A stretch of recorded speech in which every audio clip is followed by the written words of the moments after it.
एक बार एक शक्तिशाली राजा घने वन में शिकार खेल रहा था। अचानक आकाश में बादल छा गए और मूसलाधार वर्षा होने लगी। सूर्य अस्त हो गया और धीरे धीरे अंधेरा छाने लगा। अंधेरे में राजा अपने महल का रास्ता भूल गया और सिपाहियों से अलग हो गया। भूख, प्यास और थकावट से व्याकुल राजा जंगल के किनारे एक टीले पर बैठ गया। थोड़ी देर बाद उसने वहां 3 बालकों को देखा। तीनों बालक अच्छे मित्र थे। वे गांव की ओर जा रहे थे। सुनो बच्चों, जरा यहाँ आओ, राजा ने उन्हें बुलाया। बालक जब वहां पहुंचे तो राजा ने उनसे पूछा, क्या कहीं से थोड़ा भोजन और जल मिलेगा? मैं बहुत प्यासा हूँ और भूख भी बहुत लगी है। बालकों ने उत्तर दिया, अवश्य, हम घर जाकर अभी कुछ ले आते हैं। वे गांव की ओर भागे और तुरंत जल और भोजन ले आए। राजा बच्चों के उत्साह और प्रेम को देखकर बहुत प्रसन्न हुआ। राजा बोला, प्यारे बच्चों, तुम लोग जीवन में क्या करना चाहते हो? मैं तुम सबकी सहायता करना चाहता हूँ। कुछ देर सोचने के बाद एक बालक बोला, मुझे धन चाहिए। मैंने कभी 2 समय की रोटी नहीं खाई है, कभी सुंदर वस्त्र नहीं पहने हैं, इसलिए मुझे केवल धन चाहिए। राजा मुस्कुरा कर बोले, ठीक है, मैं तुम्हें इतना धन दूंगा कि जीवन भर सुखी रहोगे। ये शब्द सुनते ही बालकों की खुशी का ठिकाना न रहा। दूसरे बालक ने बड़े उत्साह से पूछा, क्या आप मुझे एक बड़ा सा बंगला और घोड़ागाड़ी देंगे?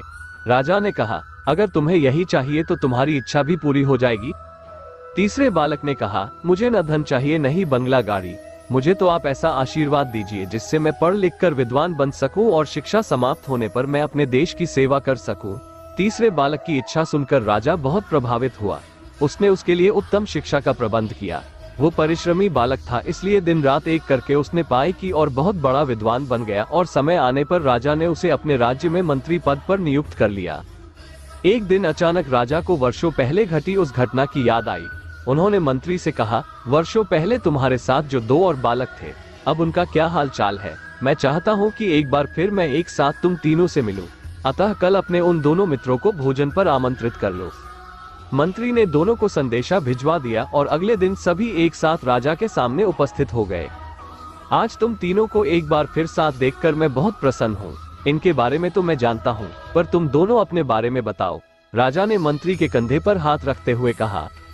जिस बालक ने धन मांगा था वह दुखी होते हुए बोला, राजा साहब, मैंने उस दिन आपसे धन मांगकर बड़ी गलती की।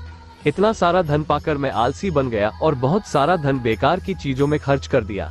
मेरा बहुत सा धन चोरी भी हो गया और कुछ 1 वर्षों में ही मैं वापस उसी स्थिति में पहुंच गया जिसमें आपने मुझे देखा था।